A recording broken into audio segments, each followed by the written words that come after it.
Hello and welcome back to Euro Football Daily, where today we're looking at 10 players who didn't deserve their big transfer deals. Here we go. 10. Lee Grant.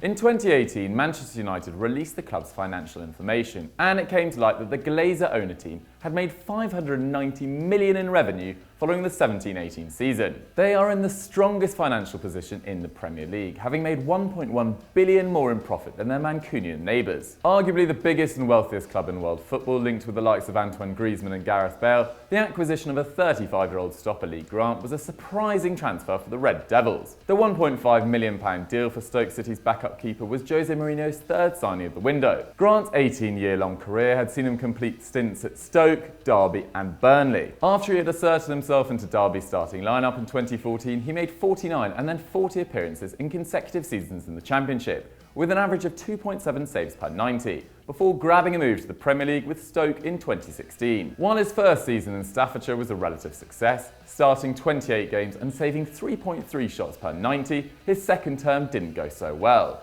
Making just 3 Premier League appearances and a total of 9 saves over the course of the term, he somehow earned a move to Old Trafford. Mourinho's approach of experience over youth saw academy keepers shipped out on loan, while Grant has fulfilled a childhood dream of joining Man United, even if it is as a third-choice keeper.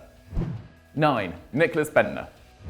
Arturo Lopoli isn't exactly a household name now playing in Serie C, but he's half responsible for the outrageous career that Nicklas Bendtner has carved out as a professional footballer. In the Arsenal reserve side, Lopoli and Bendtner built a prolific striking partnership, carving their way into the senior squad in 2005. While the Italian made just a single appearance in the Gunners' first team, Bendtner became more of a regular, notching up over 100 appearances in 9 years. Without ever reaching double figures in goals in any campaign, the Lord became a figure of mockery and frustration at the Emirates and was cast out on loan. Firstly in 2006 to Birmingham City, where he would go on to score 11 goals in one term, his career record. He then spent the 2011-12 campaign in Sunderland. While Bendtner did become their leading goalscorer with 8 strikes to help them avoid relegation, it shouldn't have been enough to earn him a move to the Italian champions. The forward joined Juventus on deadline day in 2012. Unfortunately for the Dane, a thigh injury, a drink-driving scandal, a fractured wrist and a general lack of ability limited his minutes on the field. He finished the season with just 2 Serie A starts and without a goal in 11 appearances. Unsurprisingly, the old lady opted to not make his move permanent, and we're still wondering why they thought the acquisition was a good idea in the first place.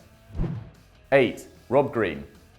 At the centre of a managerial merry-go-round and a goalkeeping conundrum, Chelsea dominated the headlines over the 2018 summer transfer window. Sarri replaced Conte and instantly made the Blues an exciting team to watch. But before the start of the season, they had to find a replacement for Thibaut Courtois, and did so in Kepa Arrizabalaga, who's kept 5 clean sheets, the 3rd most in the Premier League so far. Their problems seem to have been solved. But for the entirety of Courtois' will he go, won't he go play over the summer, one name to raise eyebrows as his successor was Rob Green. Having just left Huddersfield contractless with 0 appearances to his name, 38-year-old Rob Green joined Danny Drinkwater on the list of somewhat confusing and somewhat concerning Chelsea acquisitions. After stints at Norwich, West Ham, QPR and Leeds, Green's 20th season has seen his career high, joining the ranks of former Premier League and Champions League winning Chelsea. Collecting just 12 international caps and almost as many blunders to his name, the stopper admittedly hasn't gone to the top of Chelsea's pecking order. Sitting behind Kepa and Willy Caballero, Green's jersey barely earns a spot on the bench.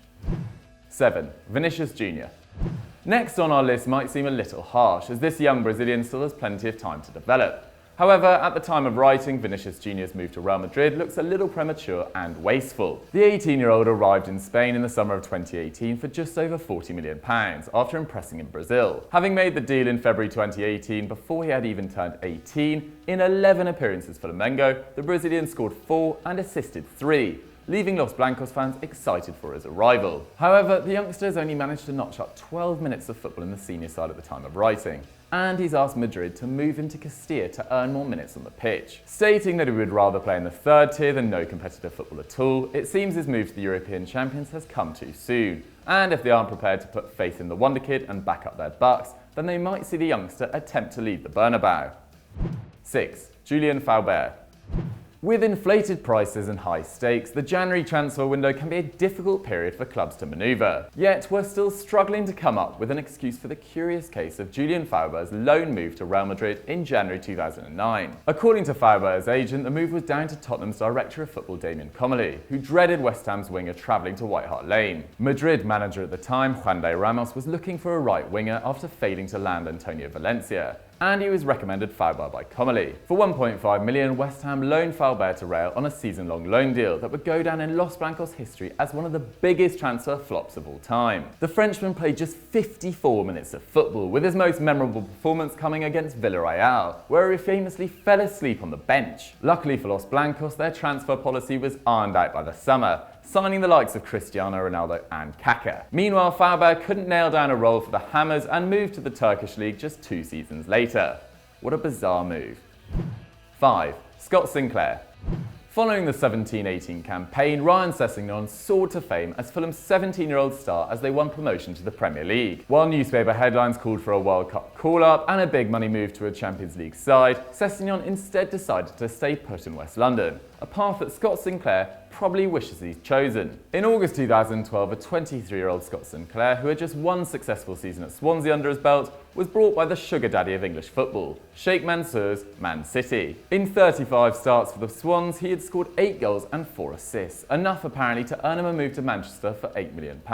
Making just 2 league starts for the Citizens in 2012-13, he didn't quite make his mark. Unfortunately for the Englishman, it wasn't the first time he had failed to make it into a top side. Once a Chelsea hopeful, Sinclair had battled for a slot in the Blues starting lineup, but big spend on foreign recruits saw him go on 6 loan spells before he left for Wales in 2010. Having moved to Scotland in 2016, Sinclair's been a much better fit at Celtic, where he's netted 33 in 78 appearances, admitting that he's much happier now he's out of the Etihad. 4. Elvir Baljić. Borussia and Herzegovina international Elvir Baljić started his career at Bosnian side Sarajevo, where he scored 8 in 11 appearances. After climbing the ranks of the Turkish league, Baljić signed for Fenerbahce in 1998 for €9 million. 18 goals and a year later, he'd earned a big money move to Real Madrid. While he might have been their record signing at the time for just over €15 million, Los Blancos fans would be forgiven for asking who at the sound of his name. Cursed by his tag as the new Rivaldo, the winger ruptured his cruciate ligament ahead of his first season in La Liga. And it didn't get much better. By the time he'd recovered, managerial change meant that the Bosnian collected just 11 appearances and 1 solitary goal. And by 2000, he was already on the plane back to Fenerbahce, with his contract formally ending 2 years later. The high-profile move and subsequent failure saw an undeniable career decline. From Madrid, he moved to Galatasaray and then eventually to Istanbulspor, where even there, he failed to reach double figures in goals. 3. Shkodran Mustafi. Arsene Wenger's business in the transfer window, or lack of it, was never far from scrutiny. Whether it was selling superstars to rivals, bidding £1 over a release clause, or not utilising first refusal on an ex-player returning to the Premier League. However, one signing that goes under the radar is the £36.9 million signing of Mustafi from Valencia in 2016. That hefty price made him Arsenal's 3rd ever most expensive signing at the time. But he wasn't quite what the Emirates regulars had in mind when they were promised a German World Cup winning defender. Failing to fit the fatherland stereotype of efficient and stoic in defence, Mustafi's mistakes and blunders have failed to fix the calamitous defence. And last season he made more errors leading to goals than any other Arsenal defender. After being linked with an exit out of North London in the 2018 window, Mustafi remains at London Colney now under the tutelage of Unai Emery. But still just 26 years old, Gooners will have to keep their fingers crossed that he grows out of the errors and into a sturdier defender. 2. Djemba-Djemba.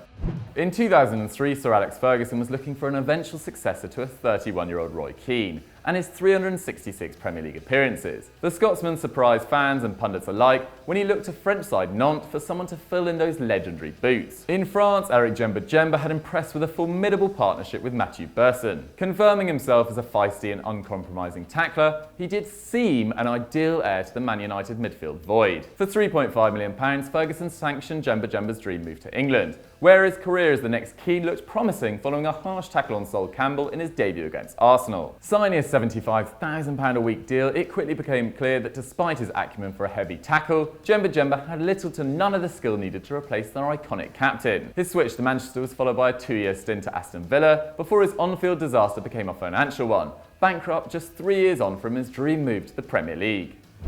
1. Choupo-Moting.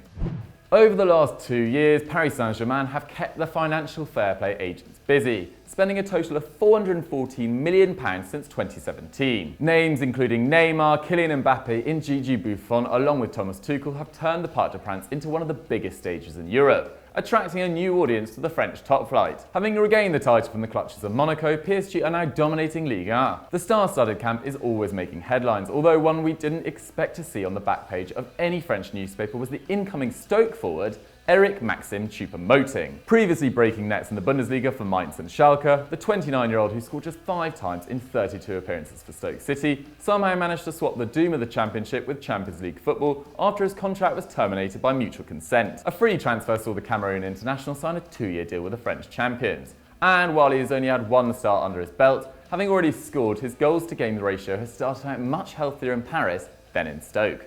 So that was 10 players who didn't deserve their big move. What did you guys think of the list? I thought the worst was certainly Eric Choupo-Moting. What is he doing at PSG? Let us know what you guys thought as ever in the comments below. And if you enjoyed this, go over to Football Daily where you can check out Transfer Talk, which has just gone live, and go over to FDFC to watch our game against Arsenal Fan TV. It's an absolute cracker.